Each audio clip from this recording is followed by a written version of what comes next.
So England have beaten Panama 2-0. We've made it through as group winners to the round of 32, and that's what really matters. That's the important thing. That was first and foremost. That was the thing that had to happen. So regardless of anything else, regardless of the performance level, the individual performances, all of that stuff, that was what had to happen, and that has happened. So it's definitely a moment. This is definitely a positive moment. But going forward, yeah, in this tournament, yes, of course, improvements are needed. And I think that's the only way we can really sum this up. Well, I mean, again, we see some different selection, of course.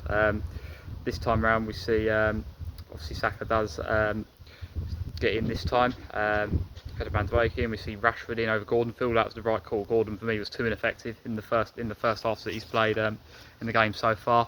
For my liking, I'm just not really hardly seen anything from him. And of course, mostly the same lineup. Bellingham does drop back though, with the absence of Rice. Well, Rice was on the bench, but apparently wasn't 100%. No Rhys James, of course, unfortunate injury, which opens the door for Gerald Quansah to start. We see O'Reilly back in the team, and the same centre-back partner in again from the last game. We see Guehi and Quansah ahead of Stones with either of them again. So that's very much what we seem to be moving towards now at this stage. And Bellingham and Rodgers both starting as well. Now, I don't like the way the media's almost tried to pit them against each other, like, because they're both playing the same position, it's one or the other, like, and there seems to be this sort of, and it doesn't seem like that. It seems like there's a really good atmosphere in England camp. It seems like all the players get on. It seems like a really, really good environment. I've not seen any evidence to suggest that there's any dispute between players. The joint interview we saw with Rodgers and Bellingham it certainly looked like they got on. So, yeah, I think that's been the fact they can both play together, because Bellingham has proven why he has to start, because there was a real debate before the tournament with Rodgers being ahead of him.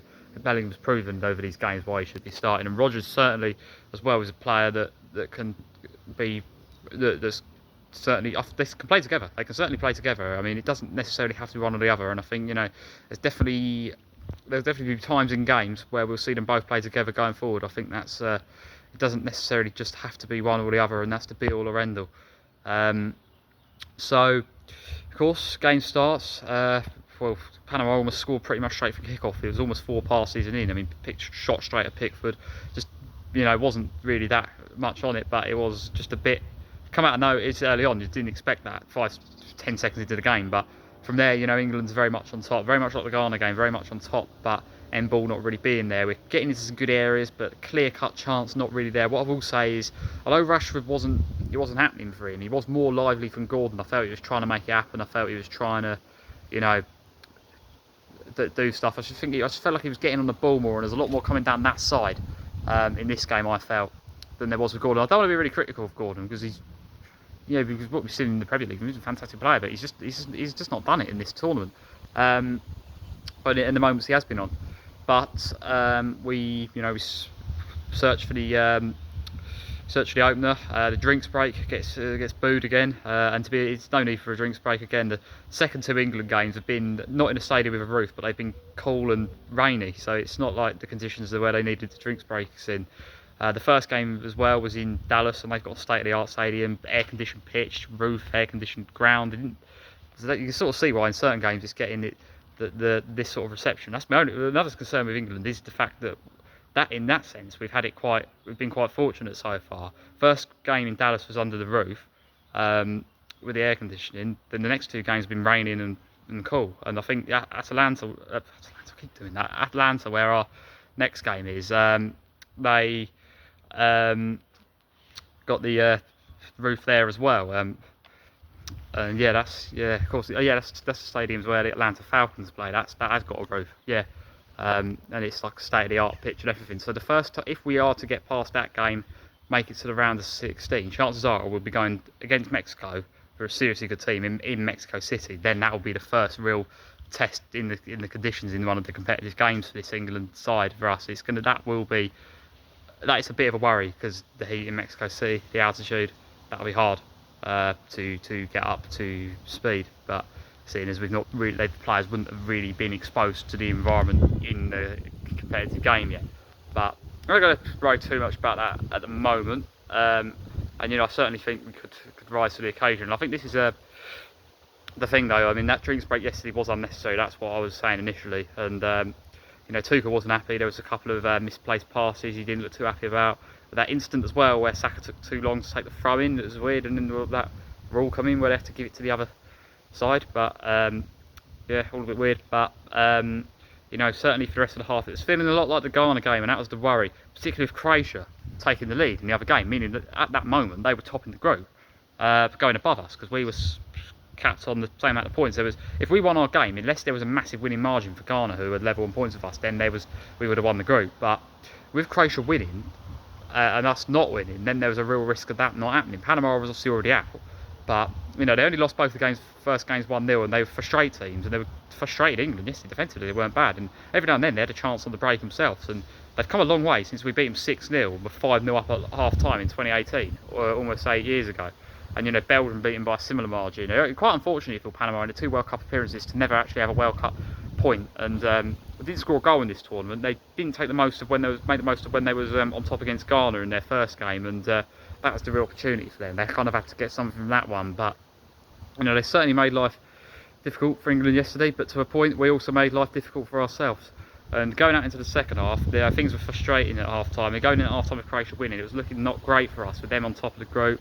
We would not want to be on the other side of the draw. We needed to top the group just to the sake of having, you know, the better games, the nicer run to the quarterfinals, to the semi-final, to all of it. There's no easy games, but there's certainly a side of the draw you would want to be on in most tournaments. So it was very important that we did step up in that second half. We just had to get the job done. It should be comfortable for us. With all due respect to Panama, this should be a convincing game for us. And I did say 2-0, so I was right with the prediction in the end. I thought I thought we might score a bit earlier, but I did somewhat go how I thought it would. But once we got the first goal, the second one come as well. But the second half didn't get off to a much better start. Although we're still getting into good positions, we're still like knocking on the door and getting closer. It just felt like the chances just weren't going in. Like Harry Kane's shots, they didn't go in. That was happening a bit in the first half as well. It just wasn't happening, and it was just getting to the point where it was a bit concerning. And well, they actually had one decent chance as well, where there was Ghana as well. Panama in the second half, really good chance. But of course, Ghana did equalise at some point in the half as well, which once we took the lead, then it was looking a lot more comfortable reading for England. But as for the first goal, when the deadlock was finally broken, it was Jude Bellingham. The corner comes in and gets his head on it, and he creates a second goal really quickly as well, straight afterwards. Once we get one, we seem to find rhythm, and then you know, Bellingham makes this second goal as well, and Kane steps up again with another goal. And for this point, it's 2-0. For this point, you know, the relaxed approach can come in a bit, and we can, you know, make some changes. Utilise the squad as well, and just see the game out, which we comfortably did in the end. Although Panama didn't completely sit down, and it was a bit unfortunate to have their goal chalked off. They didn't score a goal in this tournament. They would have liked to have had that, but to show for it, but chalked off. And you know, the third could have come, but it made sense. Really, the approach made sense, really.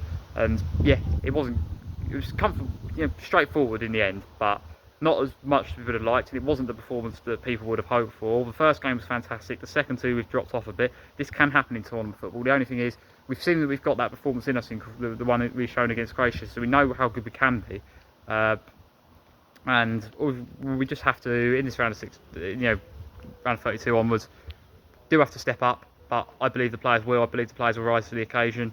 You know, Roy Keane made a good point after the game with England, that we seem to do better against the sides that, like Croatia, that will come and match us and really come at us. And I did say this after the Croatia game. We seem to do better in that game, where they, against a team that, you know, is confident enough to, and got the quality to evenly match us to a point and create chances of their own.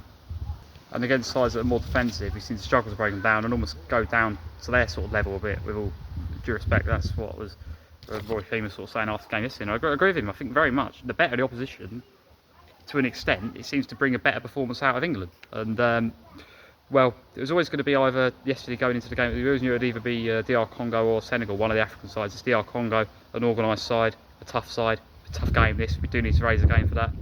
We can't play how we did against Panama and Ghana. We need that Croatian performance. We need to see that again. And Croatia, speaking of them, they scored the last-minute winner and got second in the group, ahead of Ghana. So we topped the group. That's what we set out to do. That's what we needed to do. 2 wins from 7 points from possible 9. Can't complain, but you know, of course we need to step up. But there's definitely no reason to be negative right now. We're definitely where we need to be, and certainly have a lot of faith in Tuchel. I certainly have a lot of faith in this team.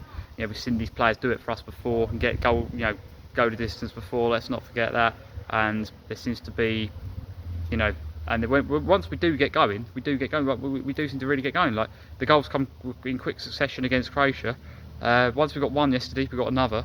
We just need to find that rhythm. We just need to play like from the start, find that energy, find that speed, and we'll be all right. So it's good news. We topped the group. We're through. Really pleased with this. Definitely something to be positive about. And bring on the round of 32. I'm looking forward to this. Tournament's really getting serious now.